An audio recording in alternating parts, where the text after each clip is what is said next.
കൊച്ചി നഗരത്തിൽ 4G കേബിളുകൾ സ്ഥാപിക്കാൻ road കുഴിക്കാൻ കുറഞ്ഞ നിരക്കിൽ റിലയൻസിന് അനുമതി നൽകിയെന്ന റിപ്പോർട്ടർ വാർത്തയെ തുടർന്നാണ് കരാർ റദ്ദാക്കാൻ നഗരസഭാ കൗൺസിൽ തീരുമാനിച്ചത്.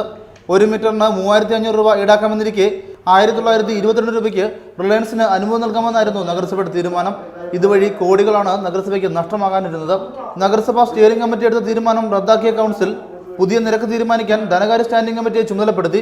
ഇന്നലെ ചേർന്ന കൗൺസിലിൽ പ്രതിപക്ഷാംഗങ്ങളാണ് റിപ്പോർട്ടർ വാർത്ത ഉന്നയിച്ചത്.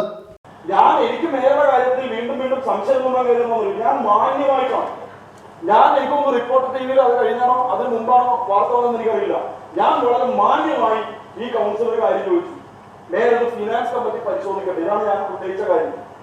ഈ കേബിൾ ഇടുന്നതുമായി ബന്ധപ്പെട്ട ഫയല് ഫൈനാൻസ് കമ്മിറ്റി പരിശോധിക്കാൻ തീരുമാനമെടുക്കുമെന്ന് പറഞ്ഞപ്പോൾ 7 മണിക്കൂറുകൾ നീണ്ട ചർച്ചയ്ക്ക് ശേഷം 7:30 മണിയായപ്പോൾ ഞാൻ മരുന്നില്ല അതെല്ലാം വിട്ടു. പക്ഷെ മേയർ അവസാനം പറഞ്ഞത് ഫിനാൻസ് കമ്മിറ്റിയിലേക്ക് പോകേണ്ട കാര്യമില്ല, ഇത് പാസ്സായി എന്നാണ്.